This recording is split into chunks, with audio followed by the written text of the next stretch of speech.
నమస్తే, welcome to reality check. ప్రస్తుతం మనతో పాటు ఉన్నారు పొలిటికల్ అనలిస్ట్ పురుషోత్తం రెడ్డి గారు. సార్ నమస్తే అండి. నమస్తే స్వర్ణ గారు.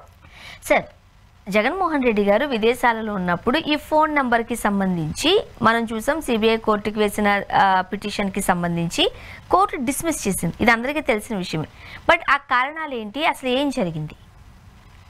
అంటే సిబిఐ కోర్టులో సిబిఐ పిటిషన్ దాఖలు చేసింది. ఏమనంటే జగన్మోహన్ రెడ్డి గారు విదేశాలకు వెళ్ళినప్పుడు ఏ ఫోన్ నెంబర్ అయితే ఇచ్చారో ఆ ఫోన్ నెంబర్కి సంబంధించి అది రాంగు, అది ఆయనది కాదు అన్నట్టుగా వాళ్ళు పిటిషన్ దాఖలు చేసినారు.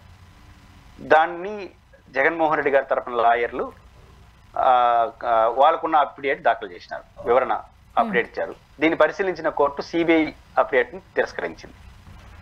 ఏం జరిగింది ఏంటి అని అన్నప్పుడు, జగన్మోహన్ రెడ్డి గారు ఎప్పుడు విదేశాలకు వెళ్ళాలన్నా సిబిఐ కోర్టు అనుమతి తీసుకోవాలి, ఎందుకంటే బెయిల్ మీద ఉన్నాడు కాబట్టి. వెళ్ళేటప్పుడు కోర్టు కొన్ని అది షరతులు ఇస్తుంది. ఎవరికైనా సరే బెయిల్ మీద ఉన్న వాళ్ళు ఏ పని మీద వెళ్ళినా వాళ్ళు కొన్ని షరతులు వర్తిస్తాయి. దాంట్లో ఒకటి, ఆడికి వెళ్ళినప్పుడు అందుబాటులో ఉండడం కోసం, అందుబాటులో అంటే అవసరమైతే వివరణ తీసుకోవడం కోసం ఒక ఫోన్ నెంబరు, ఒక మెయిల్ ఐడి అడుగుతారు. ఈ రెండు జగన్మోహన్ రెడ్డి గారు ఇచ్చారు. సిబిఐ ఆర్గ్యుమెంట్ పత్రికల్లో వచ్చిన దాని ప్రకారం ఆ ఫోన్ నెంబర్ ఆయనది కాదని తేల్చారు. వాళ్ళ విచారణలో తేలింది. కాబట్టి తప్పుడు ఫోన్ నెంబర్ ఇచ్చారు కాబట్టి ఆయన విదేశ పర్యటన అవసరం రద్దు చేయొచ్చు, సిబిఐ అడగచ్చు. అట్లాంటి పిటిషన్ వాళ్ళు వేసినట్టే తెలుస్తుంది. సిబిఐ ఇట్లాంటి పిటిషన్ వేయడం నేను ఆశ్చర్యపోయినాను. కారణం ఏంటంటే, ఈ రాష్ట్రంలో అందరికీ తెలుసు జగన్మోహన్ రెడ్డి అనే వ్యక్తికి ఫోనే లేదని. ఇప్పుడు ఆయనది కాదని తేల్చేది ఏంటి అంట. ఫస్ట్ ఏంటంటే, స్వర్ణ గారికి అసలు ఫోన్ నెంబర్ వాడే అలవాట్లేదు. ఆ ఫోన్ నెంబర్ కాదని నేను తేల్చానంట. అసలు ఫోన్ నెంబర్ వాడిన వ్యక్తి, ఫోన్ నెంబర్ లేని వ్యక్తికి లేదని చెప్పడం ఏంది? కానీ జగన్మోహన్ రెడ్డి గారికి వ్యక్తిగత ఫోన్ లేదు అని ఈ విషయం రాష్ట్రంలో తెలుగు ప్రజలందరికీ తెలుసు. వాళ్ళు కొత్తగా ఆయనది కాదని తేల్చేయడం ఏంది? ఏంటి మతలబ్ అంటే, జగన్మోహన్ రెడ్డి గారు విదేశాలకు వెళ్ళినప్పుడు ఒక ఫోన్ నెంబరు, ఒక మెయిల్ ఐడి ఇస్తారు. ఆయనదా మీదా చర్చ కాదు. మీకు ఎవరిదైతే మీకెందుకు, ఆ ఫోన్కి అందుబాటులో ఉన్నాడని చర్చ. ఆయన పిఏదో, ఆయన ఆఫీసులో పనిచేసే సిబ్బందో, ఆయన కుటుంబ సభ్యులు ఎవరిదాన్ని ఇచ్చవచ్చు, ఆయన ఇష్టం. ఆ ఫోన్ నెంబర్కి ఆయన అందుబాటులో ఉన్నాడనేది ప్రశ్న. మీకు కావాల్సింది ఎవరి నెంబర్ అని కాదు. ఆయన ఇచ్చిన నెంబర్కి ఆయన సంబంధం ఉన్నాడా లేడా. వీళ్ళు దాన్ని కనిపెట్టారు. దాన్ని కనిపెట్టడానికి పెద్ద విచారణ ఎందుకు? జగన్మోహన్ రెడ్డి గారు ఫోన్ లేదు, ఆయన కుటుంబ సభ్యులు, లేకపోతే ఆయన ఆఫీసులో పనిచేసే సిబ్బందో, ఆఫీసర్ సంథింగ్ వాళ్ళ కుటుంబానికి రిలేటెడ్, లేకపోతే వ్యాపారాలు ఉన్నాయి, వాళ్ళు రిలేటెడ్ ఎవరో ఒకరికి ఇస్తారు ఫోన్ నెంబరు. దాన్ని అది కాదని మీరు తేల్చేది ఎందుకు? అందుబాటులో ఉండాలేదో తేల్చండి. అంటే దీనికోసం సిబిఐ లాంటి సంస్థ టైం పెట్టాలనా? కాబట్టి అది వాళ్ళు ఆలోచించాల్సిన విషయం. ఆ విషయాన్నే జగన్మోహన్ రెడ్డి గారి లాయర్లు పిటిషన్ దాఖలు చేసినారు. అసలు ఆయన పోయింది ఎందుకు? కుటుంబ సభ్యులతో పోయారు. మీకు ఫోన్ నెంబర్ అడిగితే ఫోన్ నెంబర్ ఇచ్చారు, ఈమెయిల్ ఇచ్చారు. అది పని చేస్తాను లేదో చూడాలి తప్ప ఇంకోటి మీకేం పని? అయినా మాజీ ముఖ్యమంత్రి, ఇప్పటికే నంబర్ ఆఫ్ టైమ్స్ ఆయన ట్రాక్ రికార్డ్ ఒకటి ఉంటుంది. గతంలో సిబిఐ కేసు అయిన తర్వాత విదేశాలకి చాలాసార్లు పోయి వచ్చాడు కదా. ఆయన ట్రాక్ రికార్డ్ ఏంది? మీరు 15 రోజులు పర్మిషన్ ఇస్తే 12 రోజులకు వచ్చేస్తున్నాడు, ముందే వచ్చేస్తున్నాడు. ఏదో ఒక నెంబర్లో అందుబాటులో ఉన్నాడు. ఇంకా ఆ రికార్డును మళ్ళీ మీరు దీన్ని ఇన్వెస్టిగేషన్ చేసినారంటే దురుద్దేశాలు చూడాల్సి వస్తున్నాయి యాంగిల్ వీళ్ళు మాట్లాడారు. అల్టిమేట్గా కోర్టు జగన్మోహన్ రెడ్డి గారి ఫోన్ నెంబర్ సంబంధించిన పిటిషన్ తిరస్కరించింది. సో ఇక్కడ ఒక పాయింట్ దగ్గర మనం ఆగితే, కామనర్ ఎవరైనా ఈ పని చేశారు, ఇట్లా పిటిషన్ వేశారంటే మనం అనుకోవచ్చు. కానీ సిబిఐ లాంటి వ్యవస్థ ఈ రకంగా ఈ వైపుగా కోర్టు వరకు వెళ్ళడాన్ని, కోర్టును ఆశ్రయించడాన్ని ఎలా చూడొచ్చు అంటారు? నిజంగానే ఏదైనా దురుద్దేశం ఉందా? వాళ్ళకి దురుద్దేశం ఉందో లేదో కానీ అనవసరమైన రాజకీయ చర్చలకు టైం వేస్ట్ పనికొస్తుంది. ఇప్పుడు సిబిఐ లాంటి రెప్యుటేషన్ ఆర్గనైజేషన్ ఏం చేయాలి? జగన్మోహన్ రెడ్డి గారి కేసు సిబిఐ కోర్టు నడుస్తూ ఉంది. ఏమి నడుస్తూ ఉంది? ఆయన తెల్లారితో బెయిల్ అయిపోతుంది, రైలు ఏదేదో మాట్లాడేస్తున్నారు. అసలు జగన్మోహన్ రెడ్డి గారి ప్రజెంట్ డిశ్చార్జ్ పిటిషన్ వేస్తున్నాడు. డిశ్చార్జ్ పిటిషన్ అంటే అసలు నా పైన కేసులు పెట్టడమే అర్హత లేదు, ఇది చెల్లదు, కాబట్టి నా పైన సిబిఐ పెట్టిన కేసులు విచారణ అర్హత లేదు అని పిటిషన్ వేస్తున్నాడు. ఇప్పుడు సిబిఐ పని ఏంటంటే, విచారణ అర్హత ఉంది, ఈ కేసులు అది మీ పని. ఆ పని పైన శ్రద్ధ పెట్టండి. విచారణ అర్హత ఉందని నిరూపించుకోండి, ట్రయల్స్ చేయండి, మీరు చేసిన ఆరోపణ నిరూపించండి. దానిపైన శ్రద్ధ పెడితే అందరికీ మంచిది. దాన్ని వదిలేసి జగన్ ఫోన్ నెంబర్ అయిదా కాదా, అయితే ఏం కాకపోతే ఏమి, దాంట్లో అవసరం ఉంది. మీకు జగన్ ఫోన్ ఉండాలి, మీకు ఫోన్ నెంబర్ అందుబాటులో ఉండడం లేదండి. కాబట్టి సిబిఐ లాంటి రెప్యుటేషన్ ఆర్గనైజేషన్స్ ఇట్లాంటి పిటిషన్ వేయడానికి కొంచెం పత్రికల్లో వచ్చిన వార్తలు చూస్తే కొంచెం ఆశ్చర్యం వేసింది. ఆ పని కాదు కదా, పెద్ద విషయం కాదు. రెండు జగన్మోహన్ రెడ్డి గారు 1,32,00,000 ఓటర్స్ ఉన్న వ్యక్తి, ఒక రాజకీయ పార్టీ అధ్యక్షుడు. వారి శ్రీమతి వైఎస్ భారతి గారు నంబర్ ఆఫ్ పరిశ్రమలు నడుపుతున్న వ్యక్తి, ₹1,00,00,000 విలువ చేసే పరిశ్రమ నడుపుతున్న వ్యక్తి. వాళ్ళపై ఇంగ్లాండ్ రాకుండా ఉంటారా? ఇంత ప్రజలతో ఉన్నవాళ్ళు, ట్రాక్ రికార్డ్ బాగుంది, విదేశాలకు వెళ్ళి వచ్చిన దాంట్లో ఒకరోజు ముందే వచ్చేస్తున్నారు. ఇట్లాంటి వాళ్ళు ఆ ఫోన్ నెంబర్ అవునా కాదా, ఇంత అవసరం ఏమొచ్చింది? ఈ టైంని ఆ డిశ్చార్జ్ పిటిషన్ క్లోజ్ చేసేసి విచారణ దానికోసం ఉపయోగించుకుంటే సిబిఐకి అందరికీ మంచిది. సో ఈ ఇన్సిడెంట్ తర్వాత సోషల్ మీడియాలో రకరకాల వార్తలు మనం చూసాం. ఇక మళ్ళీ జగన్మోహన్ రెడ్డి గారు అటెండెన్స్ వేయించుకోవాల్సిందే, హాజరు కావాల్సిందే, వెళుతూ వస్తూ ఉండాల్సిందే అంటూ. స్వర్ణ గారు, బేసిక్గా చాలా మంది ఏమంటారంటే జగన్మోహన్ రెడ్డి గారు తప్పించుకొని తిరుగుతున్నాడు, ఏది వాయిదాలకి 100 వాయిదాలు వేసేసినా పోవట్లేదు, కేంద్రాన్ని ఇన్ఫ్లుయెన్స్ ఏదేదో మాట్లాడేస్తున్నారు. కానీ నాకున్న సమాచారం ప్రకారం జగన్మోహన్ రెడ్డి విగరస్గా వెయిట్ చేస్తున్నాడు. తొందరగా ట్రయల్స్లోకి రావాలి, తొందరగా నేను విచారణకు హాజరు కావాలని నమ్ముతున్నాడు. ఆయన కోరుకుంటున్నాడు, ఆయన చెప్పట్లా బయటికి. ఎందుకు కోరుకుంటాడు? ఆరోపణలు ఎదుర్కొంటే నేను అందులో తప్పులు నా వైపులు జరగలేదు, నేను నిర్దోషిగా బయట వస్తాను. ఆయన మీద ప్రధాన ఆరోపణ సిబిఐ కేసు 16 ఛార్జ్ షీట్లు, 1000 కోట్లు చర్చ ఉంది కదా. ఆయన కోర్టు వ్యతిరేకంగా తీర్పిచ్చేసింది అనుకోండి, జగన్మోహన్ రెడ్డి గారికి ఆ పాత నిందలన్నీ పోతాయి. ఆయన నమ్ముతున్నాడు నా పైన కేసులు నిలబడవు, ఎంత త్వరగా కేసులు విచారించేసి పూర్తయితే అంత అదృష్టవంతుడు అనుకున్నాడు జగన్. ఆయన చెప్పట్లే బయటికి. ఆయన ఉద్దేశం తొందరగా కేసు నడవాలనుకుంటున్నారు. చాలా మంది ఆయన కేసు తప్పించుకుంటున్నాడు అంటారు ఉల్టా. ఎందుకంటే స్వర్ణ గారు, చాలా మంది తెలియని విషయం ఏంటంటే జగన్మోహన్ రెడ్డి గారి కేసులు ఎప్పుడు స్టార్ట్ అవుతాయి? ట్రయల్స్ అంటారు. ట్రయల్స్ ఎప్పుడు? ఇప్పుడు జగన్మోహన్ రెడ్డి గారి పిటిషన్ ఏంటో ఇప్పుడు ఏం జరుగుతుందో తెలుసా? కొన్ని సంవత్సరాలుగా ఇది విచారణ అర్హత లేదని కోర్టులో పిటిషన్ వేసాడు ఆయన, డిశ్చార్జ్ పిటిషన్ అంటారు. చంద్రబాబు గారు స్కిల్ డెవలప్మెంట్ కేసులో క్వాష్ పిటిషన్ వేసాడు కదా. ఏంటి క్వాష్ పిటిషన్ అంటే? అసలు అది చట్ట వ్యతిరేకంగా పెట్టిన కేసు కొట్టేయండి అని. అట్లాంటిది ఇది కూడా. కాబట్టి డిశ్చార్జ్ పిటిషన్ అంటే మా పైన అర్హత లేదా కేసులు అని. ఇప్పుడు సిబిఐ ఏం చేయాలంటే అర్హత ఉందని నిరూపించుకోవాలి. ఈ టైంలో జగన్ పోవాల్సిన అవసరం లేదు వాయిదాలకి. ఇప్పుడు వాళ్ళ లాయరు వీళ్ళ ఆయన మాట్లాడుకుంటారు. ఇప్పుడు ఆయన వాయిదా పోవాల్సిన అవసరం లేదు కాబట్టి పోవట్లేదు. దాన్ని ఏం చేస్తున్నారు? ఈయన వాయిదాలు ఎగ్గొడుతున్నాడు అని తప్పుడు ప్రచారం చేస్తారు. ఎప్పుడు పోతాడంటే ట్రయల్ స్టార్ట్ అవ్వాలి, విచారణ అర్హత తేలిపోయి ఆ తర్వాత ట్రయల్ స్టార్ట్ అయితే అప్పుడు జగన్ గారు కేసులు పోవాల్సి వస్తుంది. నా అంచనా ప్రకారం, నా అసెస్మెంట్ ప్రకారం జగన్మోహన్ రెడ్డి గారిది డిశ్చార్జ్ పిటిషన్లోనే ముగిసిపోతుంది. ఎందుకంటే ఆయన పెట్టిన ఆరోపణలన్నీ పోతాయి. అది ఆయన నమ్మకం. మీరే అనొచ్చు, మీరెట్ నమ్ముతారని. ఏంటి ఆరోపణ? రాజశేఖర రెడ్డి గారు ముఖ్యమంత్రిగా ఉన్నప్పుడు ఆయన పైన ఆయన కొడుకు ఆయన కొన్ని కంపెనీలకి ఫేవర్ చేసినాడు. ఆ కంపెనీలపై జగన్ కంపెనీలో పెట్టుబడులు పెట్టినాడు, వాళ్ళని ఆయన మోసం చేసినాడు. ఇది ఆయన పైన కేసు. ఏం జరిగిందో తెలుసా? ఆడున్న ఐఏఎస్ ఆఫీసర్లందరూ రిలీఫ్ పొందేనారు. అంటే ఆ జీవోలు ఏదైతే రాజశేఖర రెడ్డి గారు ఇచ్చిన జీవోల వల్ల రాష్ట్రానికి కానీ సంపద కానీ నష్టం అన్ని రూల్ ప్రకారం ఇచ్చిందని కిరణ్ కుమార్ రెడ్డి గారి ప్రభుత్వం కోర్టులో పిటిషన్ వేసింది. జీవోలు కరెక్ట్ అయినప్పుడు ఇంక తప్పే ఆడ జరుగుతుంది. కాబట్టి ఐఏఎస్ ఆఫీసర్లు రిలీఫ్ వచ్చేసినారు. ఐఏఎస్ ఆఫీసర్లు తప్పు చేయలే, జీవోలు తప్పు చేయలే, మళ్ళీ నాకెట్ట వచ్చింది అవినీతి అంటాడు జగన్మోహన్ రెడ్డి గారు. వాడు తప్పు జరిగితే నాకు వచ్చేది. చివరికి ఈ కంపెనీ యజమానులు అంతా ఏం చెప్పారు? మేము జగన్మోహన్ రెడ్డి దగ్గర ఇష్టపూర్వకంగా పెట్టుబడులు పెట్టినాము, మేము లాభాలకు అమ్ముకుంటున్నాము అని వాళ్ళు చెప్పినారు. కాబట్టి ఇది అర్హత లేదు అని డిశ్చార్జ్ పిటిషన్, నా అంచనా ప్రకారం డిశ్చార్జ్ పిటిషన్ దశలోనే ఈ కేసు ముగిసిపోతుంది. అదే జగన్మోహన్ రెడ్డి గారి ధైర్యం. కాబట్టే జగన్ గారు తొందరగా కేసు నడవాలి, తొందరగా నన్ను పిలవాలని కోరుకుంటున్నాడు ఆయన. వీళ్ళేమంటే ఎగ్గొడతా ఉంటారు. కోరుకోవడానికి ఎగ్గొట్టడానికి ఎంత తేడా ఉంటుందో ఈ కేసు కూడా అట్లా.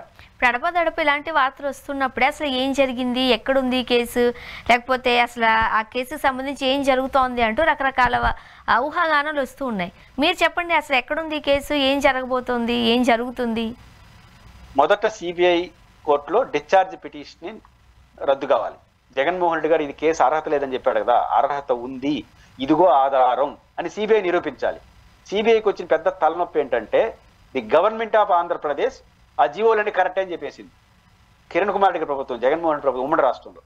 అంటే గవర్నమెంట్ ఇచ్చిన ఒక ప్రైవేట్ కంపెనీలకి రాజశేఖర రెడ్డి గారు కొన్ని జీవోలు విడుదల చేశారు. దానివల్ల ఆ కంపెనీలు లాభపడ్డాయి, ప్రభుత్వం నష్టపోయింది అంటుంది ఆరోపణ. అది ఆ లాభపడిన కంపెనీలందుకు ఆయన కొడుకు కంపెనీలో పెట్టుబడులు పెట్టారు, ఇది లంచం, కిట్ ప్రోకో, అది ఆరోపణ. ది గవర్నమెంట్ ఆఫ్ ఆంధ్రప్రదేశ్ ఏమైనా పిటిషన్ వేసింది? అసలు మా రాజశేఖర రెడ్డి గారు ఇచ్చిన జీవోలన్నీ పర్ఫెక్ట్లీ కరెక్ట్, దానివల్ల ప్రభుత్వానికి ఎలాంటి నష్టం జరగలేదు, ఇది ప్రభుత్వ పాలసీ అని ప్రభుత్వం చెప్పేసింది. ఇంకా సిబిఐ తప్పని చెప్తున్నా జీవోలు. దాంతో ఐఏఎస్ ఆఫీసులు జీవోలు కరెక్ట్ అయినప్పుడు మా మీద ఎందుకని ఐఏఎస్ ఆఫీసర్ రిలీఫ్ అంటున్నారు. వాళ్ళిద్దరు తప్పు చేయనప్పుడు నా దగ్గరికి ఎందుకు వస్తారని పిటిషన్ వేయాలి. ఇది డిశ్చార్జ్ పిటిషన్ అయిపోయిన తర్వాత సిబిఐ కోర్టులో మెయిన్ కేసు స్టార్ట్ అవుతుంది, అప్పుడు నిరూపించాలి. ఇది ఇప్పటికి 2 ఏళ్ళు అయింది, ఇంకెప్పుడు అవుతుందో తెలియదు. కాబట్టి జగన్మోహన్ రెడ్డి గారి కేసు డిశ్చార్జ్ పిటిషన్ దాటితే ఆ తర్వాత మెయిన్ కేసు స్టార్ట్ అవుతుంది, అప్పుడు జగన్ గారు హాజరవుతాడు. నేను అనుకుంటున్నా జగన్ గారు నమ్ముతున్నాడు డిశ్చార్జ్ పిటిషన్ లెవెల్లో దీన్ని ముగిసిపోతుంది, కేసు కొట్టేస్తారు అంటే నమ్మకం నాకైతే ఉంది. సిబిఐ కేసు, ఇంకా ఈడీ కేసులు టెక్నికాలిటీస్ ఏదైనా ఉంటే ఉండొచ్చు, కానీ CBI case kit broker case మాత్రం నాకు తెలిసి నిలబడదు. అందువల్ల జగన్ గారు హాజరవ్వాలని ఆతృతతో ఉన్నాడు. వీళ్ళేం ప్రచారం చేస్తున్నారంటే ఆయన ఎగ్గొడుతున్నాడని ప్రచారం చేస్తున్నారు. అది రెండూ తప్పు. ఓకే. అండ్ నెక్స్ట్ ఇప్పుడు మెడికల్ కాలేజెస్కి సంబంధించిన ప్రైవేటీకరణ విషయంలో మేము జోక్యం చేసుకోము అంటూ కోర్టు వెల్లడించడం జరిగింది. ఇది చాలా సహజమైన విషయం. మీరు అన్న చెట్ల ప్రజల ఆకాంక్ష ప్రభుత్వ రంగంలో మెడికల్ కాలేజీలు కానీ ప్రభుత్వ నిర్వహణ కానీ ఏదైనా సరే ప్రభుత్వం యొక్క పాలసీ డిసిషన్.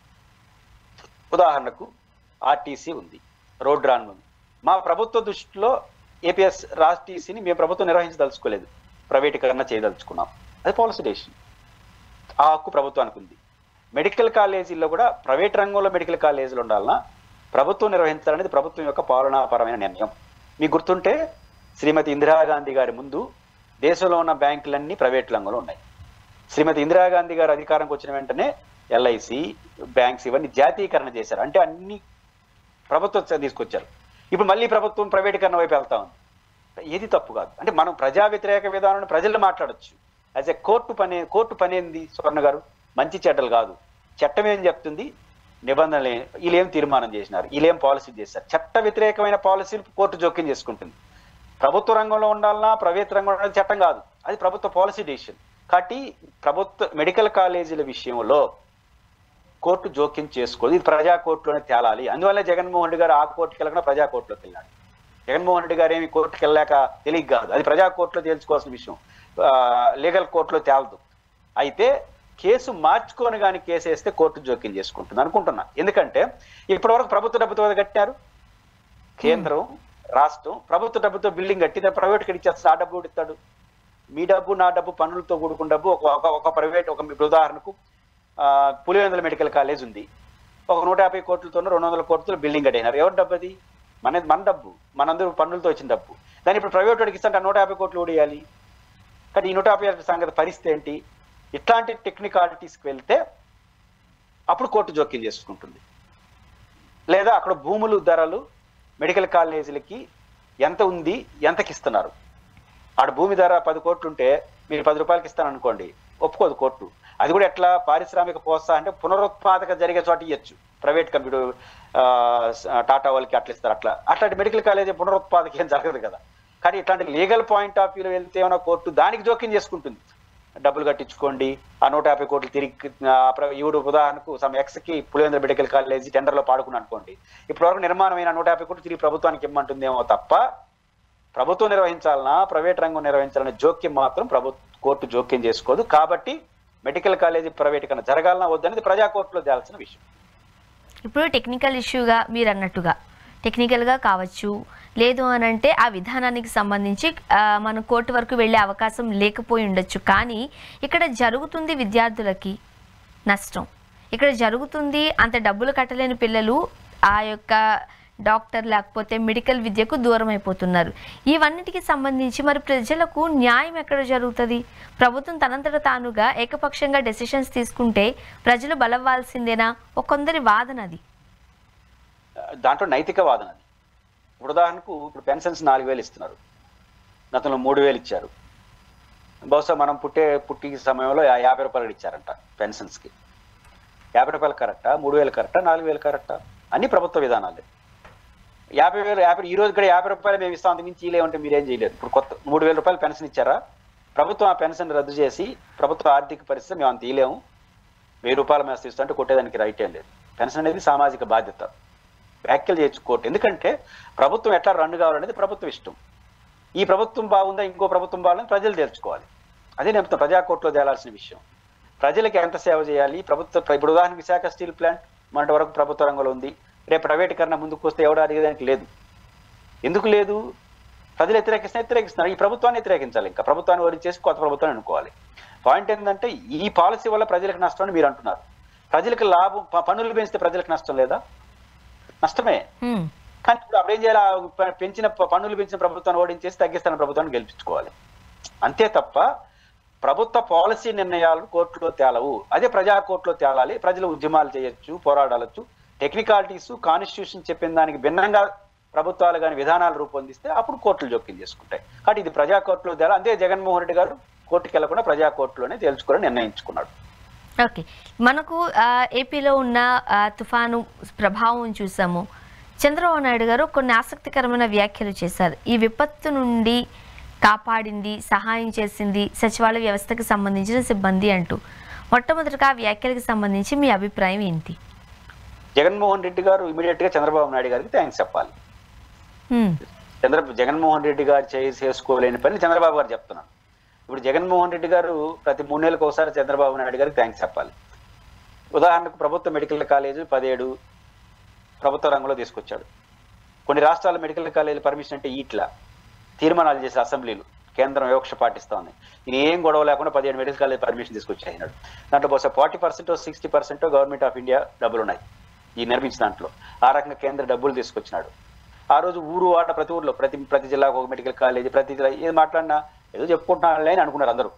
ఎప్పుడైతే చంద్రబాబు నాయుడు గారు పీపీఏ అని 3 పీలు తీసుకొచ్చి ప్రైవేటీకరణ అన్నాడో ఓ మహానుభావుడు జగన్మోహన్ రెడ్డి అయిపోయినాడు. జగన్మోహన్ రెడ్డి గారి ఈ విషయంలో మహానుభావుడు ఎప్పుడైనా అంటే చంద్రబాబు గారు ప్రైవేటీకరణ చేస్తే కానీ అర్థం కాల. ఆయన ఎవరో చెప్పారు, రాచమల్లి శివప్రసాద్ రెడ్డి గారు. ఫస్ట్ టైం నేను చంద్రబాబు నాయుడు గారికి థ్యాంక్స్ చెప్తున్నాం.